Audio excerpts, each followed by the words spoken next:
In this question, you're being asked to propose a synthesis of the following ester called methylbutanoate. Don't worry that you don't know how to name that yet. I don't actually start teaching how to name esters until the Ochem 2 text. Um, Now, you have to start with alcohols or hydrocarbons of 5 carbons or less, meaning that all of these carbons in the product must come from an alcohol or a hydrocarbon. You can use any other reagents needed to make this transformation. And then I give you a hint here because this is something I might not have directly shown you yet.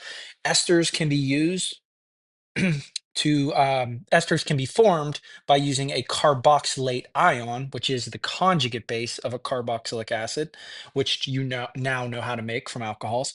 You can use that conjugate base to react with some sort of substrate with a good leaving group in an SN2 fashion. All right. So we're going to look at this molecule here, and we're gonna take this thing backwards, take it apart, and get to those starting materials. So here we have a 4 carbon chain with a carbonyl here. There's an ester functionality here, and then we have this lone methyl group right here. And I'm giving you a hint that you can start with carboxylates, where this oxygen here would have a negative charge. That negative charge can attack some sort of substrate with a good leaving group. So what I'm saying there is we're going to start by uh, breaking this bond apart right here. All right.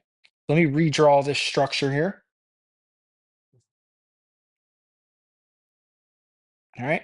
We're going to break that bond right here, and we're going to form that ester. So I'm going to draw a backwards arrow because we're trying to form this product. So we're trying to think of what reagents we can use to do that.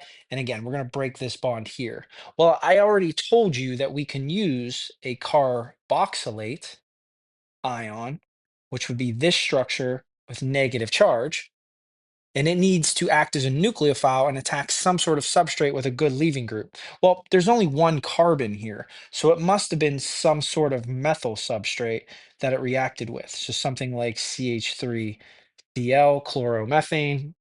Could have chose bromomethane or iodomethane. It's up to you.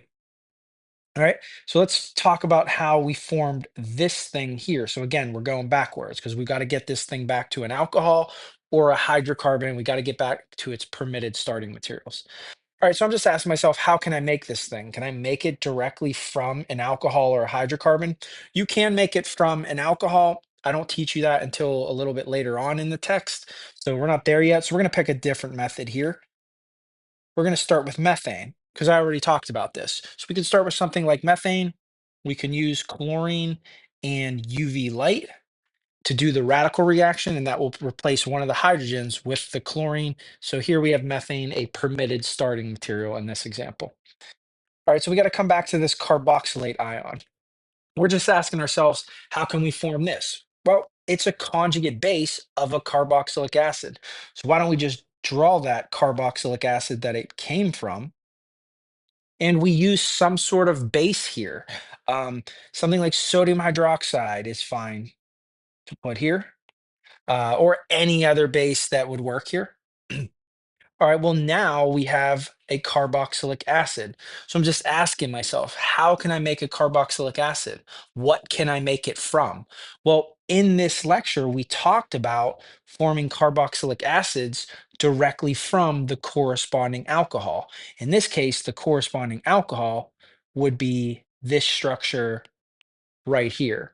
All right. And that's a permitted starting material because there's only 4 carbons in this. And we're allowed to start with alcohols of 5 carbons or less. So the question is, how can we convert that alcohol here into this carboxylic acid? Well, it's just an oxidation, right? Because this is more oxidized at this carbon.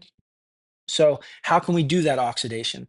Well, we talked about 2 methods here. So here we have a primary alcohol. And we know if we do the Jones oxidation will turn a primary alcohol into a carboxylic acid. So for this one, we specifically want to pick the Jones oxidation here. The PCC method we don't want to use because that'll turn a primary alcohol into an aldehyde, which is not what we need here. So this would be a permitted starting material. This would be a good synthesis to form this ester at this point in the book.